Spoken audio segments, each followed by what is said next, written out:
Assalamualaikum warahmatullahi wabarakatuh. Kami dari kelompok 9 ingin mempresentasikan tentang konsep filosofis tentang komponen pendidikan Islam. Sebelumnya, perkenalkan nama saya Aisyah Melki Adila. Perkenalkan, nama saya Johari Kemarudin. Saya Nida Ahsanunadia. Selanjutnya, simak video berikut ini. Pengertian filosofis pendidikan Islam. Perkataan filsafat berasal dari bahasa Yunani yaitu philos dan sophia. Secara etimologis, philos berarti cinta, sedangkan sophia berarti kebijaksanaan atau kepahaman mendalam. Jadi, secara etimologi, filsafat adalah cinta terhadap kebijaksanaan. Pendidikan adalah suatu aktivitas untuk mengembangkan seluruh aspek kepribadian manusia seumur hidup. Dengan kata lain, pendidikan tidak hanya berlangsung di dalam kelas, tetapi juga di luar kelas. Artinya, pendidikan tidak hanya bersifat formal, tetapi juga bersifat non-formal. Secara umum, pendidikan dapat diartikan sebagai usaha manusia untuk membina kepribadiannya dan pola pikirnya sesuai dengan nilai-nilai di dalam masyarakat dan kebudayaannya. Pendidikan secara Islami adalah pendidikan yang mempunyai karakter dan sifat keislaman, yakni pendidikan yang didirikan dan dikembangkan atas dasar ajaran Islam. Jadi, pada intinya, filsafat pendidikan Islam itu adalah cara berpikir yang mendalam, sistematis, radikal tentang pendidikan Islam untuk mendapatkan hakikat sesuatu yang difikirkan. Dalam komponen pendidikan, mungkin ada beberapa komponen yang akan dijelaskan oleh kelompok kami. Yang pertama itu pengertian pendidik. Apa sih pengertian pendidik itu? Nah, mari kita bahas. Secara etimologi, pendidik adalah orang yang memberikan bimbingan.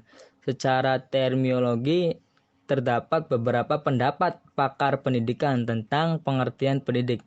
Antara lain yang dapat dari Ahmad Marimbah mengartikan pendidik sebagai orang yang memikul tanggung jawab untuk mendidik.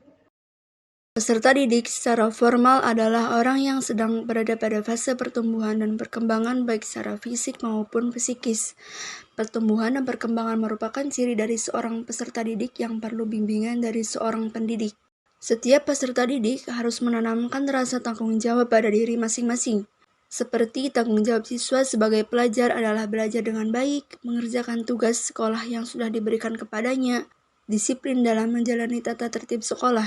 Selanjutnya, kewajiban peserta didik. Yang pertama, sebelum mulai belajar, peserta didik harus terlebih dahulu memberikan hatinya dari segala sifat yang busuk karena belajar dan mengajar merupakan ibadah. Yang kedua, bersedia mencari ilmu. Yang ketiga, bersungguh-sungguh dan tekun belajar, bertanggung jawab untuk memperoleh pengetahuan. Dan yang keempat, bertekad untuk belajar hingga akhir umur. Selanjutnya, hak-hak peserta didik. Yang pertama, peserta didik berhak mendapatkan pendidikan agama. Yang kedua, peserta didik berhak mendapatkan pelayanan pendidikan sesuai dengan bakat dan minat. Yang ketiga, mendapatkan biaya pendidikan bagi mereka yang orang tuanya tidak mampu. Dan yang keempat, menyelesaikan program pendidikan sesuai dengan kecepatan belajar masing-masing. Selanjutnya, apa sih pengertian kurikulum? Menurut bahasa, kurikulum berasal dari bahasa Latin yang berarti bahan pengajaran. Ada pula yang mengatakan bahwa kata tersebut dari bahasa Perancis yang berarti berlari. Selanjutnya, kata kurikulum berkembang menjadi suatu istilah yang digunakan untuk menunjukkan pada sejumlah mata pelajaran yang harus ditempuh untuk mencapai suatu gelar atau ijazah. Adapun cakupan dari kurikulum meliputi 4 bagian, yaitu pertama berkenaan dengan tujuan-tujuan yang ingin dicapai oleh proses belajar mengajar.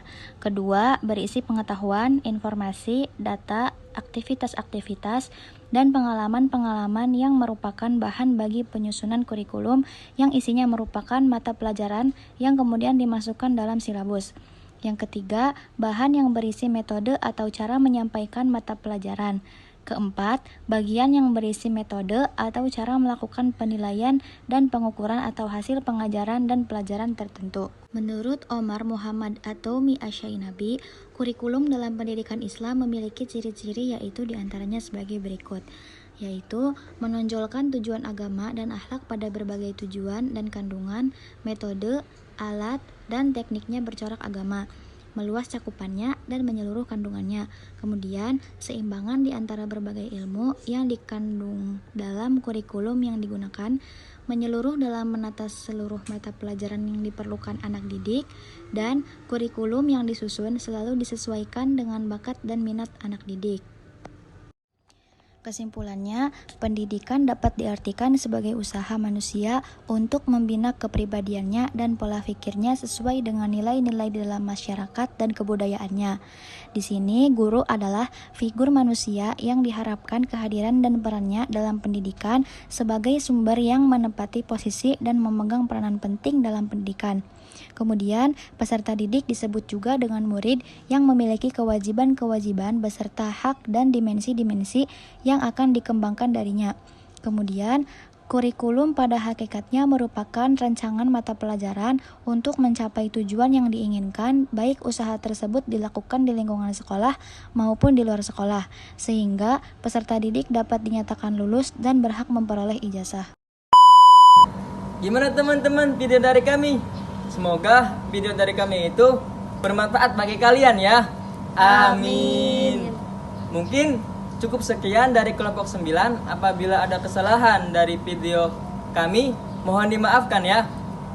Wassalamualaikum warahmatullahi wabarakatuh.